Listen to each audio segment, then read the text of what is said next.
नमस्कार मंडळी, स्वागत आहे तुमचं प्राईम टाइम महाराष्ट्रावरती। विधान परिषदेच्या बिग फाईट्स आपण या व्हिडिओच्या माध्यमातून जाणून घेतोय। आतापर्यंत मिळालेल्या माहितीनुसार ठाणे असेल, चंद्रपूर, पुणे, रायगड, यवतमाळ अशा 5 जागांवरती निवडणूक जी आहे ती बिनविरोध होणार आहे। मात्र जिकडे जिकडे बिग फाईट्स होत आहेत, एकमेकांच्या विरोधात अपक्ष असतील किंवा महायुतीमध्ये जर संघर्ष असेल तर त्या प्रकारचे कसे उमेदवार उभे राहिलेत आणि त्यांचा संघर्ष कसा होऊ शकतोय याची आपण एका विविध व्हिडिओमधून आपण माहिती दिलेली आहे। आतापर्यंत आपण नागपूरची माहिती घेतली, रायगडची माहिती घेतली असेल, तिकडे निवडणूक बिनविरोध कशी झाली हे आपण सांगितलेलं आहे। तर विविध प्रकारची माहिती जी आहे, जागांची माहिती जी आहे ती आपण व्हिडिओमधून घेतोय। या व्हिडिओमधून आपण जळगावमध्ये नेमका कसा संघर्ष उभा राहू शकतोय याची माहिती घेणार आहे। तर जळगाव बद्दल सांगायचं झालं तर प्रथम नंदकिशोर महाजन जे भाजपचे उमेदवार आहेत ते अधिकृत उमेदवार म्हणून महायुतीने घोषित केलेला आहे। त्यांच्या विरोधात शरद तायडे यांनी ठाकरेंच्या पक्षाकडून महाविकास आघाडीकडून उमेदवारी अर्ज दाखल केलेला आहे। मात्र इकडे महायुतीकडून भाजपला ही जागा मिळाली असली तरी शिंदे शिवसेनेचे जे बंडखोर नेते आहेत, रेश्मा काळे महिला नेत्या आहेत, त्यांनी अर्ज भरलेला आहे। एकूणच भाजपच्या विरोधात इकडे अर्ज भरलेला आहे आणि त्यांनी कालच सांगितलं की माझी मनस्थिती नाहीये की हे अर्ज मी मागे घेईन आणि त्यानुसार आता ही रंगत जी आहे ती चौरंगी असणार आहे जळगावची निवडणुकाची। एक अनिल चौधरी म्हणून जे आहेत प्रहार पक्षाचे नेते आहेत, त्यांनी देखील इथून अपक्ष एक फॉर्म जो आहे, अर्ज जो आहे तो भरलेला आहे। त्यामुळे एकूणच चौरंगी लढत इथे पाहायला मिळेल। आता या व्हिडिओच्या माध्यमातून आपण काय काय माहिती घेतोय तर जळगावमध्ये घोडे बाजार झाला असल्याचा एक आरोप आहे। तो आरोप कशाच्या आधारावरती होतोय हे आपण जाणून घेतोय। याशिवाय बंडखोर अपक्षांमुळे ही निवडणूक कशी रंगत होऊ शकते त्याची आपण माहिती घेतोय आणि भाजप नेत्यांची या जागेवरती प्रतिष्ठा कशी पणाला लागली आहे ती देखील आपण या व्हिडिओच्या माध्यमातून माहिती घेतोय। त्यामुळे व्हिडिओ शेवटपर्यंत पहा। चॅनलवर नवीन आलाय तर लगेच सबस्क्राईब करा प्राईम टाइम महाराष्ट्राला, कारण असे राजकीय घडामोडी आणि घडामोडींमागील राजकारण आम्ही नेहमी तुमच्यासाठी घेऊन येत असतो। माझं नाव ओमकार साळवी आणि या विषयाला आपण सुरुवातीपासून सुरू करूया। तर मंडळी, जळगावची जी महायुतीची जी लढत आहे ती कशा प्रकारची सुरू झाली हे मी तुम्हाला पहिल्यांदा सांगतो। राजकीय दृष्ट्या ही जागा अगदी महत्वाची आहे। शिवसेना विरुद्ध भाजप अशी रस्सीखेच जी आहे ती पहिल्यांदा इकडे सुरू झाली। पालकमंत्री गुलाबराव पाटील यांचे पुत्र प्रताप पाटील यांना ही जागा मिळावी यासाठी गुलाबराव पाटील जे आहेत, शिंदे सेनेचे जे आमदार आहेत ते अत्यंत आग्रही होते। त्यानंतर शिंदे सेनेचे आमदार आहेत पाचोरा विधानसभेचे किशोर पाटील यांचे पुत्र आहेत समीर पाटील जे नगरसेवक आहेत, समीर पाटील, त्यांना ही जागा मिळावी यासाठी किशोर पाटील देखील एक आग्रही असलेले आपल्याला पाहायला मिळाले। म्हणजे शिंदे सेनेमधूनच 2 जण जे आहेत ते आपल्या मुलांसाठी या जळगावच्या जागेसाठी एक आग्रही होते। त्यानंतर अखेर या दोघांची तरी मनधरणी झाली, पण रेश्मा काळे जे आहेत शिवसेना शिंदे गटाचे महिला नेत्या आहेत त्यांनी इकडे बंडखोरी केली। त्यांनी अपक्ष एक उमेदवारी अर्ज दाखल केला।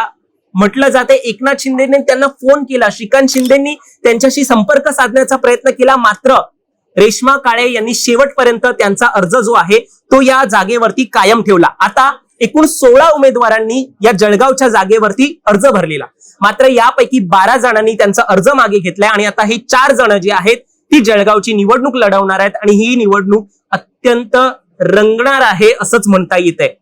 महायुतीच्या मतांचं या 4 जणांमुळे एक विभाजन होईल आणि अनिल चौधरी जे प्रहार जनशक्तीचे उमेदवार आहेत त्यांच्याकडे 110 मतदारांचं एक संख्याबळ असल्याचं म्हटलं जातोय। त्यामुळे 110 जर उमेदवारांनी पुन्हा महायुतीला किंवा त्यांची मतं जी आहेत ती वळली, जनशक्तीला वळली, तर म्हणजे त्यांनी अपक्षाचा अर्ज दाखल केलेला आहे अनिल चौधरी यांनी, तर जर त्यांची ती मतं गेली तर ही महायुतीची मतं होती एकंदरीत, मग ती देखील वळताना पाहायला मिळत आहेत। त्यामुळे ही जागा अत्यंत आता चुरशीची झालेली आहे। आता भाजप नेत्यांची इकडे प्रतिष्ठा पणाला लागल्या असल्याचं म्हटलं जातं। आता हे का म्हटलं जातंय तर गिरीश महाजन यांचं वर्चस्व हे नाशिक जळगाव भागात आहे आणि त्यामुळे एकूणच गिरीश महाजन यांना भाजपचे संकटमोचक म्हणून देखील एक म्हटलं जातं। त्यांच्या प्रभावानेच कुठेतरी म्हटलं जातंय की नंदकिशोर महाजन ज्यांना ही जळगावची जागा मिळालेली आहे ती त्यांना तिकीट जी आहे ती गिरीश महाजन यांच्या वर्चस्वामुळे एक मिळालं असल्याचं म्हटलं जातं।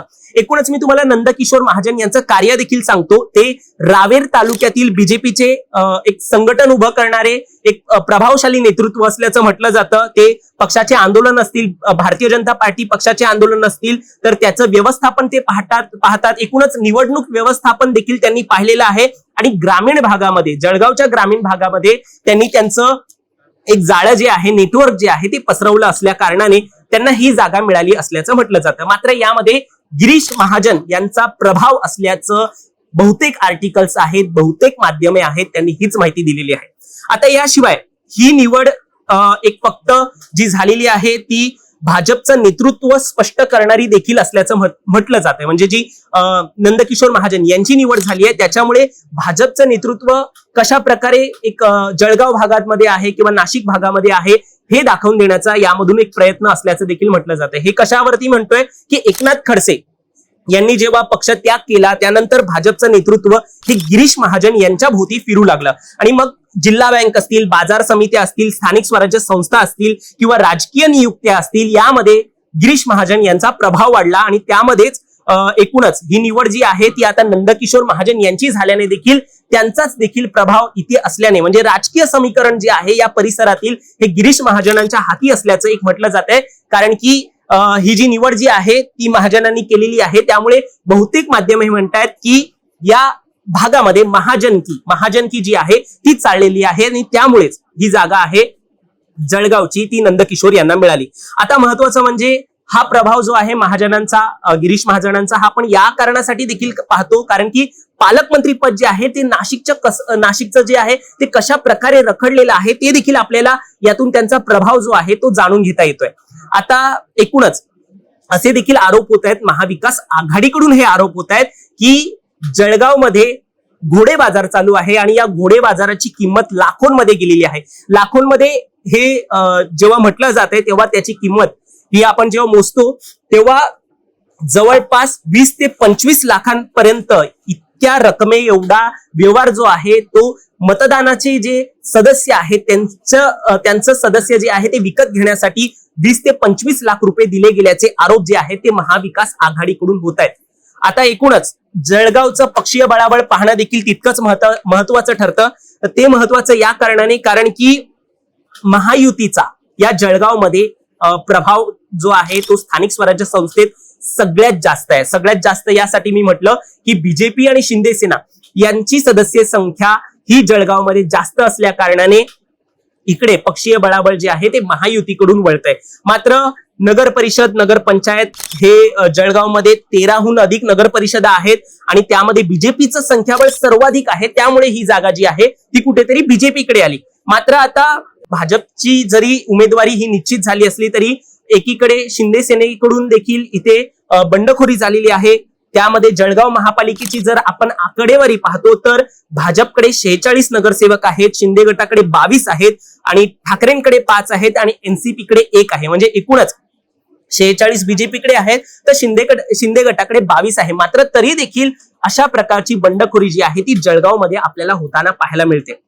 महत्वाचं असेल जेव्हा ही विधान परिषदेची निवडणूक होईल तेव्हा कशा पद्धतीने ही मतं फिरणार आहेत. अनिल चौधरी जे प्रहार जनशक्तीचे जे उमेदवार आहेत ते कुठेतरी त्यांची मतं जी आहे ती त्यांच्याकडे करून घेतील. त्यानंतर अंतर्गत देखील बंडखोरी जी आहे ती बरीच पाहायला मिळाली. भाजपमधून देखील बरेच उमेदवार हे इच्छुक होते तरी देखील महाजनांनी त्यांच्या जवळीक असलेल्या नेत्याला ही जागा दिल्याने जी चर्चा जी आहे ती अशी देखील आहे की महायुतीमध्ये देखील एक अंतर्गत संघर्ष या जागेसाठी पाहायला मिळू शकतो. इंटरेस्टिंग आहे ही बिग फाईट, त्यामुळे नेमकं कोण जिंकतंय हे पाहण्यासारखं असेल.